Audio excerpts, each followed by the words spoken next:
जय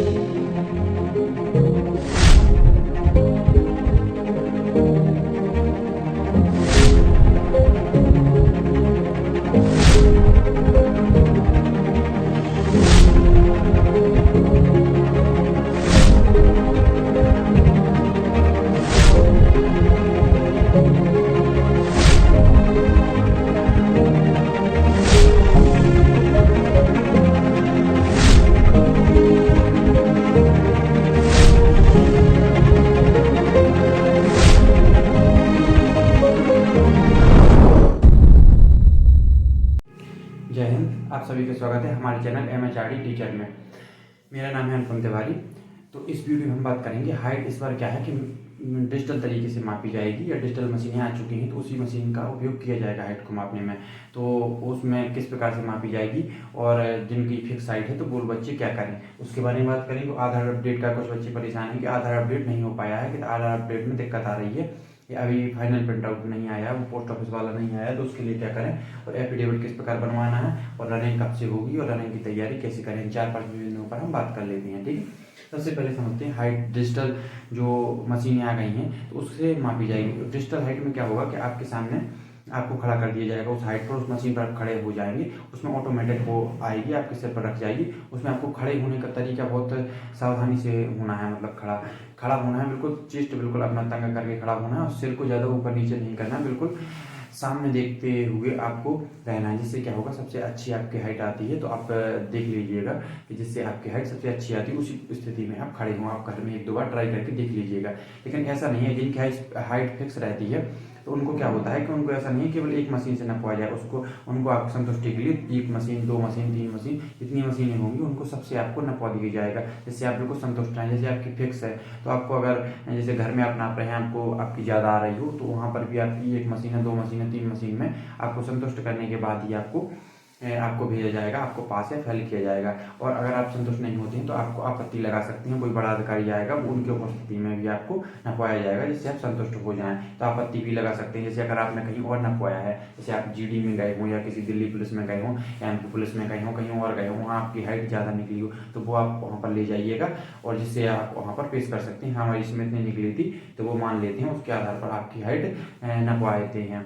और हाइट की बात करें तो वो आपकी मेडिकल में भी है, कई बार बच्चे बाहर हो जाते हैं तो हाइट आपकी मेडिकल में भी नापी जाती है। तो इसलिए हाइट को लेकर अगर परेशान हो, अगर आपकी हाइट है तो फिर आपको बाहर नहीं किया जाएगा, लेकिन अगर आपकी हाइट नहीं है तो फिर तो आपको दिक्कत होने वाली है। इस वीडियो में समझेंगे कि कितने % बच्चे लगभग इसमें फेल हो जाते हैं। तो एक हमारे पास आंकड़ा है तो उसके बारे में भी थोड़ी हम जानेंगे, कितने % बच्चे इसमें पूरी DPST की प्रक्रिया में फेल या पास हो जाते हैं DPST में, तो उसके बारे में भी हम थोड़ी बहुत समझ लेंगे।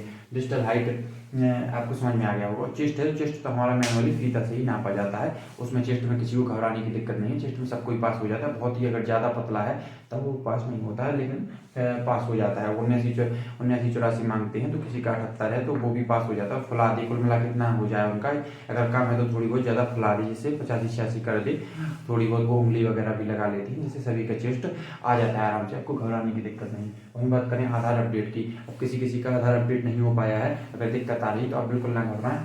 एक और आप क्या करें कि एक और अपना पहचान पत्र साथ में लेके जाएं, कोई भी आपके पास हो सकता है, जैसे कि पैन कार्ड है, ड्राइविंग लाइसेंस है, आपका वोटर ID है, किसी और को लेके जाएं। आधार अपडेट इसलिए काम होता है क्योंकि वहाँ पर आपको थंब लगाना है, तो इसको चेक आप इस प्रकार से भी कर सकते हैं। जैसे आप कहीं राशन लेने जाते हैं तो वहाँ पर भी आप थंब लगाते हैं, तो वहाँ पर थंब लगा के देख लें, इसलिए अपडेट करा रहे हैं कि जिससे आपका थंब वगैरह प्रॉपर काम कर रही हैं कि नहीं। तो थंब इम्प्रेशन से ही पूरा हमारी प्रक्रिया चालू होती है, तो इसलिए वो आपका आधार अपडेट मांग रहे हैं। आप फोटो वगैरह सब अपडेट करा लें, अगर हो जाता है। अब देखो नहीं हो पाता है अगर आपका आधार अपडेट, तब आप कोई घबराने की दिक्कत नहीं है। आप जो नॉर्मली प्रिंट आउट वहाँ से निकलवा लें कंप्यूटर से, उस प्रिंट आउट को लेके जाएँ और जो आपको पास पुराना आधार कार्ड है वो तो है ही, उसको तो आप लेके जाएंगे ही जाएंगे। ठीक है, तो इसको लेकर आप घबराना नहीं निकलता है तब भी आपको कोई दिक्कत की बात नहीं। वहीं बात करें एफिडेविट की, किसी को गलती, किसी भी डॉक्यूमेंट में किसी प्रकार की गलती हो, हमने अपनी पुरानी वीडियो में ही बताता है कि अगर डॉक्यूमेंट में किसी प्रकार की गलती है तो बिल्कुल ना घबराएं। डॉक्यूमेंट में गलती सब चलती हैं, सभी प्रकार की गलतियां मान्य होती हैं।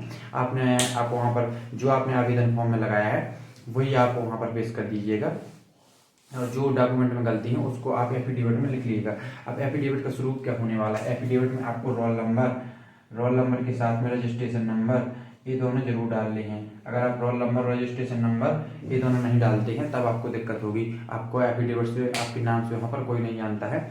आपके नाम के साथ रोल नंबर, रजिस्ट्रेशन नंबर और नाम, पिता का नाम, डेट ऑफ बर्थ सारे मेंशन करेंगे। उसके बाद आप अपने पॉइंट, उन पॉइंटों को लिखेंगे। आप किसी भी वकील के पास जाएंगे, वो उन पॉइंटों को लिख देगा कि हमारी इस पॉइंट में गलती है, तो वकील उसको बता देता है कि इस पॉइंट को इस प्रकार से लिखिएगा। उसकी महत्ता सिर्फ इतनी होती है कि उसमें वकील की पूरी नोटरी वगैरह हो, और स्टाम्प का महत्व होता है कि आपने इसको एक्सेप्ट कर लिया है। बाकी ऐसा उसके लिखने के तरीके में कोई फर्क नहीं पड़ता कि आपने किस प्रकार से लिखा है, बस उसमें लिखा होना चाहिए। वो बिंदु जो आपकी गलती है वो उसमें एक्सेप्ट कर लेना चाहिए। ये मतलब होता है एफिडेविट का। तो आपको किसी भी फॉर्मेट में उसको बनवा सकते हैं, और वकील वो खुद बता देते हैं। उनको अनुभव रहता है कापी बनाने का, काफी उन्होंने एफिडेविट बनाए होते हैं, तो उनका अनुभव होता है किस पॉइंट को किस प्रकार से लिखना है, तो वो अपने हिसाब से लिख देते हैं। बस पहले पॉइंट में आपको यह ध्यान रखना है कि उसमें रोल नंबर आ जाए, रजिस्ट्रेशन नंबर आ जाए, नाम, पिता का नाम और अपना डेट ऑफ बर्थ वगैरह। हमने ये आवेदन किया था, इस तारीख को निकला था इसमें, तो इसमें एक दो पॉइंट आप ऐड कर दीजिएगा। बाकी आप उसी प्रकार से जो आपकी गलती है उसको आप एक्सेप्ट करके, इसमें हमारे पिता के नाम में इसकी जगह पर ये हो गया था तो अब ये सही है या ये गलत है, तो ये मैं ही हूँ। जैसे जैसे मेरे पिता का नाम रामकिशोर है, उसमें रामकिशोर में के की जगह पर पी है या एस है, तो उसमें गलती से एस हो गया था। और ये दोनों मैं मेरे ही पिता हैं, इसको हम स्वीकार करते हैं। अगर कोई दिक्कत आती है तो उसके लिए हम स्वयं जिम्मेदार हैं। इस प्रकार का एक्सेप्ट करके आप हलफनामा बना लेंगे तो आपका वो स्वीकार हो जाएगा, आपको कोई दिक्कत की बात नहीं है। और बात करें कि रनिंग कब से, तो रनिंग इस बार देखो, जैसे ही आपके डीपीएसटी खत्म होंगे और तुरंत उसके बाद रनिंग चालू हो जाएगी। तो जिनका डीपीएसटी बाद में है तो वो ऐसा ना करें कि वो बैठे रहें कि हमारी रनिंग भी बाद में होगी। हो सकता है कि उनकी रनिंग जल्दी भी आ सकती है, इसलिए आप लगे रहें अपनी रनिंग में। तो सभी लोग लगे रहेंगे, लेकिन ठंडियों की दौड़ क्या होती है, कठिन होती है, तो इसलिए आप ग्रुप में दौड़ें और प्रैक्टिस लगातार करें, आलस ना पकड़ें। आप लेट भी जाएं अगर दौड़ने तो जाएं जरूर, और अपने दोस्तों के साथ जाएं। आप स्प्रिंट जरूर मारें। अगर जैसे आपको रनिंग आपकी, जैसे मैंने भी रनिंग की है, तो कई बार क्या होता है कि थक जाती हैं बीच दौड़ में, उसके लिए आपको क्या करना है कि जिससे आप बाद में खींच सकें, तो आप 5 किलोमीटर से ज़्यादा दौड़िएगा। जैसे 5 से 7, 6, 7, 8 जितना आपका स्टेमिना है उतना आप दौड़िएगा।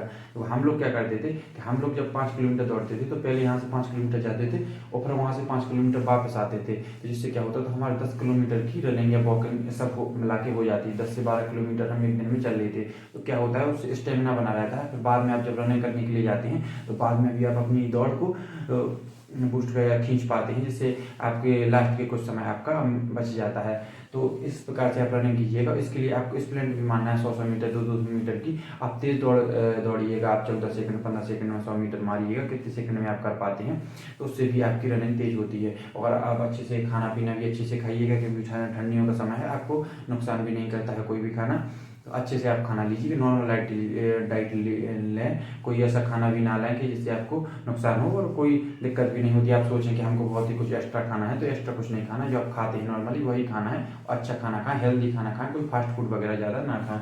तो इस प्रकार की आपकी ये रनिंग के से संबंधित आपका कुछ गाइडेंस है। अगर कोई भी आपको समस्या आती है रनिंग से संबंधित है, किसी भी डॉक्यूमेंट वेरिफिकेशन या हाइट से संबंधित, तो आप हमें कमेंट बॉक्स में कमेंट कर दीजिएगा, हम आपको बता देंगे। क्योंकि हमें भी काफ़ी सारी दौड़ का यहाँ अनुभव है, हमने 4 से 5 करीब दौड़ भी करी है, तो हमें भी अनुभव है। तो आप उसके आधार पर आप समझ सकते हैं कि कोई भी आपको समस्या होती है तो आप, लेकिन डीपीएसटी से बिल्कुल ना डरें। डीपीएसटी से डरने की बिल्कुल दिक्कत नहीं है, वहाँ पर कुछ भी दिक्कत नहीं होती है। अब यहाँ पर एक और बात बता दें कि कितने % लोग फेल या पास होते हैं। तो यहाँ पर एक हमारे पास डाटा है कि कानपुर में हुआ था 744, पुरानी भर्तियों का हम बता रहे हैं, 744 बच्चे फिट हुए थे और 29 अनफिट हुए थे, और 773 कुल अपीयर हुए थे। 773 में से 744 फिट हुए, 744 फिट हो गए थे और 29 क्या हुए थे, अनफिट हो गए थे। तो आपको समझ में आ गया होगा कि करीब 5% के करीब बच्चे ही अनफिट होते हैं, ज़्यादा अनफिट नहीं होते हैं। और ये अनफिट होंगे तो ज़्यादातर हाइट में ये अनफिट हुए होंगे। इस प्रकार से आप अंदाजा लगा सकते हैं कि 5% ओवरऑल हमारे डीपीएसटी में अनफिट हो जाती हैं। किसी के डॉक्यूमेंट में भी दिक्कत हो जाती है, डॉक्यूमेंट में ओबीसी वाला मामला है, तो वो बच्चे भी बहुत परेशान हैं। तो ऐसे बच्चे परेशान हो सकते हैं, बाहर हो सकते हैं, और बाकी कोई ज़्यादा बाहर होता नहीं है। हाइट में जैसे किसी की कमी है, 66 है, 67 है, तो हाइट में कॉम्प्रोमाइज़ कम करते हैं। तो आपको जानकारी समझ में आ गई। कोई अगर दिक्कत होती है तो आप हमें कमेंट बॉक्स में कमेंट करिएगा, हम जवाब देने की कोशिश जरूर करेंगे। और ऐसी जानकारी के लिए हमारे चैनल MHRD टीचर को सब्सक्राइब कर लें। धन्यवाद।